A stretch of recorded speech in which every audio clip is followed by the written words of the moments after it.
I've always loved playing real life heroes on screen. So Indian Police Force, Kabir Malik, this character is nothing short of that. So I'm super excited for the 19th of January, and I hope all our Hindi cinema lovers and everybody comes through to watch this film and celebrate our real life heroes.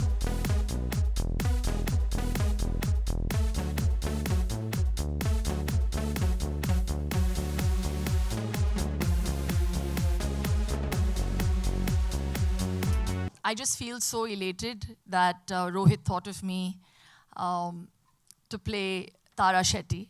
And my go-ahead was literally, once I heard the character was called Tara Shetty, I was like, and then it was just written so beautifully. So we've literally given an arm and a leg. He had such a bad accident. But what I really loved about playing this part is that it was also gritty, so real. We've done action before, but this is the first time we've not used a single stunt double. And it was Rohit's conviction that he wanted to keep it, because we were playing real life heroes, he wanted to keep it as real as possible. So big round of applause for his conviction to actually push us and prep us to be ready to attempt something like that. I started with Inside Edge, 1, 2, 3, and now Indian Police Force. So super excited. Thank you guys for giving us such a great platform again and trusting in us and mainly Rohit to deliver something so huge. Super excited. On the 19th, hopefully everybody else will watch it.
We have a technology in Modi ji.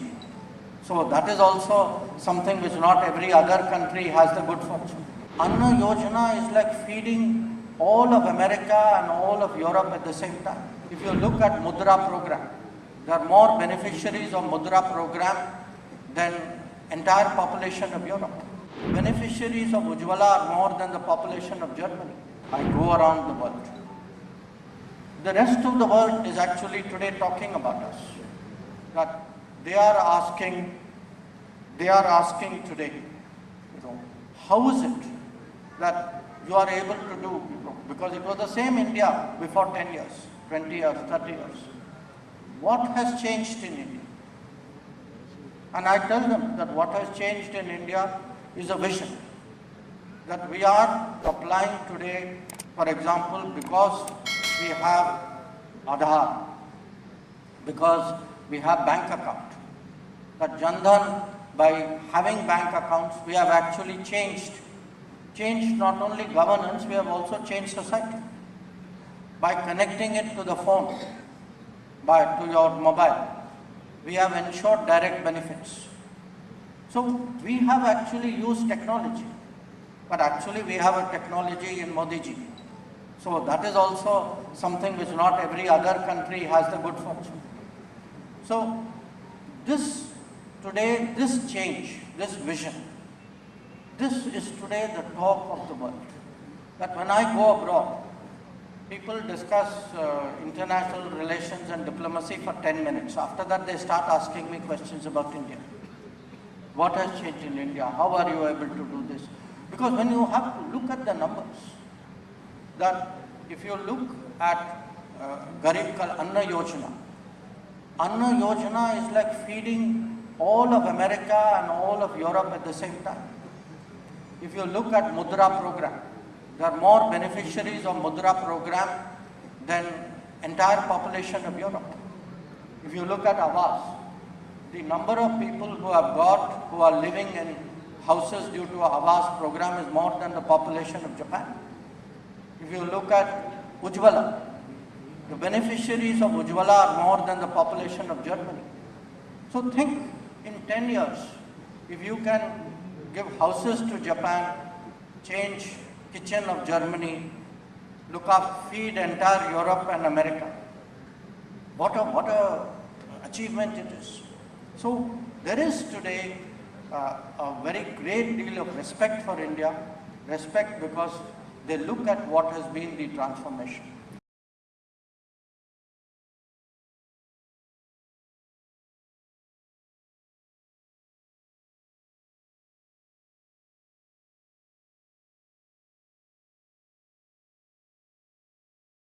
বিধায়ক এলাকা উন্নয়ন প্রকল্পে একটু বাড়াতে হবে।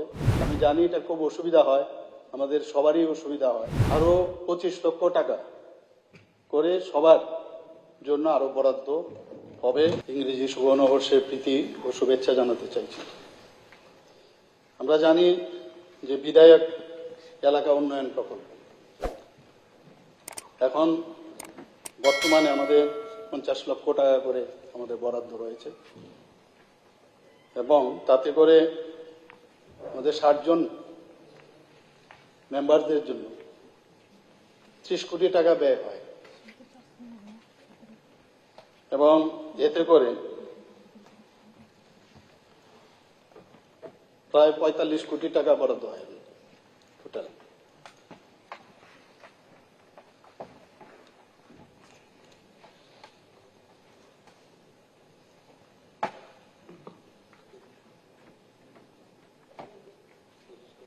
এটা বাড়বে, এটা 30 কোটি টাকা বরাদ্দ হয়। তো আমি এখানে সবাই অবগতির জন্য জানাচ্ছি যে এটা নিয়ে অনেকে অনেক সময় একটা দাবি তুলেছে যে বিধায়ক এলাকা উন্নয়ন প্রকল্পে একটু বাড়াতে হবে। আমি জানি এটা খুব অসুবিধা হয়, আমাদের সবারই অসুবিধা হয়। তো এর জন্য আমি ঘোষণা দিতে চাই এই বিধানসভায় যে আরো 25 লক্ষ টাকা করে সবার জন্য আরো বরাদ্দ হবে এবং তাতে করে আরো 15 কোটি টাকা এক্সট্রা লাগবে। তো এই ঘোষণা দেওয়ার জন্যই আমি এখানে আজকে আপনার অনুমোদন নিয়েছি।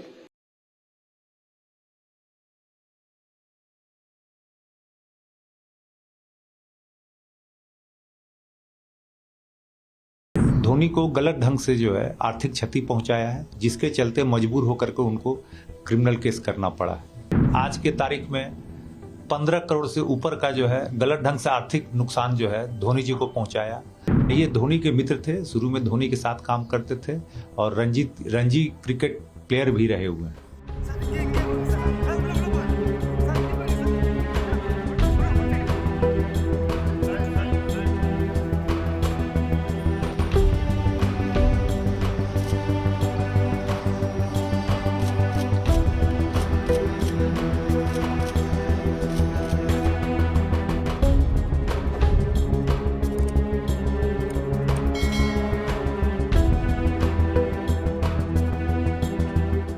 देखिए, धोनी जी के साथ जो है मिहिर दिवाकर ने, जो कि आर्का स्पोर्ट्स मैनेजमेंट प्राइवेट लिमिटेड के डायरेक्टर हैं, और सौम्या जो कि दूसरी डायरेक्टर हैं, इन लोगों ने धोखाधड़ी किया है और धोनी को गलत ढंग से जो है आर्थिक क्षति पहुंचाया है, जिसके चलते मजबूर होकर के उनको क्रिमिनल केस करना पड़ा है। मामला ये है कि इन लोगों ने 2017 में धोनी जी को अप्रोच किया रांची में और बताया कि हम आपके नाम से क्रिकेट एकेडमी खोलेंगे, स्पोर्ट्स कॉम्प्लेक्स खोलेंगे और इसमें जो है सो हम लोग जो है आपको जो फ्रेंचाइजी फीस होता है ये सारा का सारा देंगे।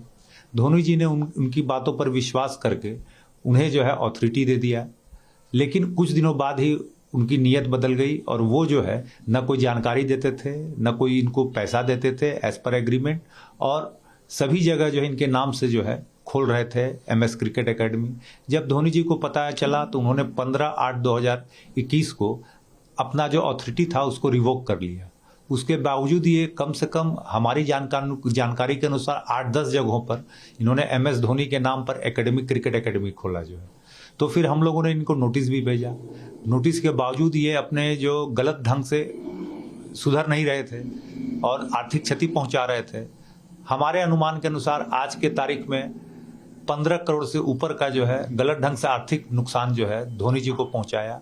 तो मजबूर हो गए हम लोगों को यहाँ के सक्षम न्यायालय डिस्ट्रिक्ट कोर्ट रांची में केस फाइल करना पड़ा, जिसकी आज जो है तारीख थी।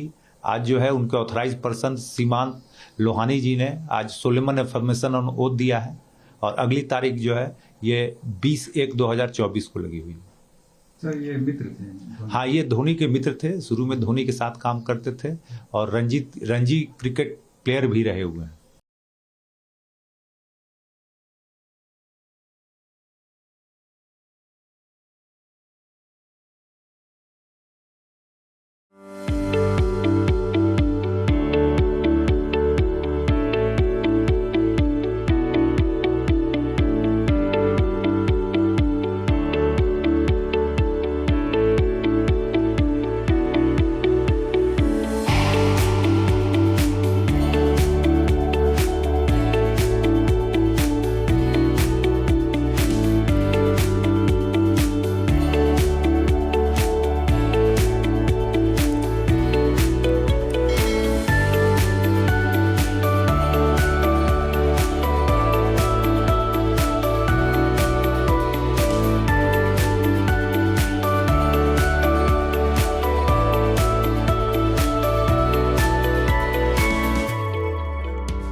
ये एक स्वतंत्रता आंदोलन से भी बड़ा आंदोलन था, क्योंकि एक धार्मिक आंदोलन था। लाखों लोगों ने अपने बलिदान दिए, 76 बार संघर्ष हुआ। बताइए, इतने लोगों ने बलिदान दिया, इतना बड़ा युद्ध, इतना बड़ा संघर्ष, यानी 500 वर्ष लग गए। श्री राम जन्मभूमि के प्राण प्रतिष्ठा कार्यक्रम में अयोध्या जी के पूज्य संतों को व्यापक स्वरूप से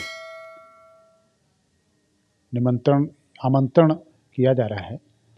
अयोध्या धाम जो है उन संतों के लिए महत्वपूर्ण है जिन्होंने इसमें बढ़ चढ़ कर हिस्सा लिया, इस आंदोलन में लगे रहे, संघर्ष में लगे रहे, और आज मंदिर की पुनर्प्रतिष्ठा होने जा रही, भगवान श्री रामलला अपने सिंहासन पर विराजमान होने जा रहे हैं, उनकी प्राण प्रतिष्ठा होने जा रही। इस निमित्त अयोध्या के पूज्य संत हों या देश के लगभग 4000 संतों तक, उसके अलावा 3000 ऐसे जो बंधु बांधव हैं उनको भी निमंत्रित करने का कार्य जो है किया जा रहा है। यह निमंत्रण पत्र, आमंत्रण पत्र, समर्पण पत्र उनको दिया जा रहा है ताकि वह इस कार्यक्रम में सहभागी बने। इसमें एक पत्रक है, पत्रक क्या, एक फोल्डर है या कहीं पत्रिका है, छोटी सी बुकलेट, जिसमें 1984 से लेकर या 1949 को भी हम इसमें समाहित करें, क्योंकि बाबा अभिराम दास भी हैं इसमें तो उन महानुभावों का जिन्होंने इसमें योगदान दिया बढ़ चढ़ कर, आज हम सबके बीच में नहीं है, उनका उल्लेख किया गया। ऐसे बाबा अभिराम दास जी महाराज, स्वामी मध्वाचार्य जी महाराज, जगत गुरु श्री रामाचार्य जी महाराज जो श्री राम जन्मभूमि न्यास के प्रथम अध्यक्ष रहे। इसके अलावा पूज्य सरसंघ चालक जो पूर्व में हमारे थे, रज्जू भैया जी। इसके अलावा परम पूज्य दरवाहा बाबा, जिन्होंने ये कहा था कि अयोध्या जी में ये ढांचे का पता ही नहीं चलेगा कहाँ समर्पित हो गया, जिनके पास नित्य बड़े बड़े लोग जाते थे, यानी कि चाहे वो राजनेता हो, चाहे व्यापारी हो या सामाजिक कार्यकर्ता, सभी जाते थे उसका आशीर्वाद लेने। ऐसे दरवाहा बाबा जिनकी आयु ही हम लोग आज तक नहीं समझ पाए या जान पाए, उनका आशीर्वाद। इसके अलावा जो है हमारे अशोक सिंघल जी, जिन्होंने बढ़ चढ़कर इस आंदोलन को गति प्रदान की, ऐसे महानुभावों का इसमें समावेश किया गया है ताकि जो वर्तमान पीढ़ी है, 90 के बाद आई है, उसको भी जानकारी प्राप्त होनी चाहिए कि ये ऐसे महापुरुष थे जिन्होंने संघर्ष किया। ये एक स्वतंत्रता आंदोलन से भी बड़ा आंदोलन था, क्योंकि एक धार्मिक आंदोलन था जिसमें हमारे धर्म से जुड़े हुए, सांस्कृतिक से जुड़े हुए, इतिहास से जुड़े हुए लोगों ने भाग लिया और उन्होंने इस आंदोलन को चरमोत्कर्ष तक पहुंचाया। लाखों लोगों ने अपने बलिदान दिए, 76 बार संघर्ष हुआ। बताइए, और 76 बार के संघर्ष में इतने लोगों ने बलिदान दिया, इतना बड़ा युद्ध, इतना बड़ा संघर्ष, यानी 500 वर्ष लग गए। तो इसका मतलब है कि माना जा सकता है कि ये 1947 से भी बड़ा आंदोलन था। आज जो है भगवान श्री रामलला अपने प्राण इस पर बैठने जा रहे हैं एक अधिष्ठान पर, तो स्वाभाविक है कि हम सब प्रसन्न हैं। और ये निमंत्रण पत्र एक छोटा सा सिर्फ समर्पण है ताकि लोग उसमें सहभागी बने, वो आएँ।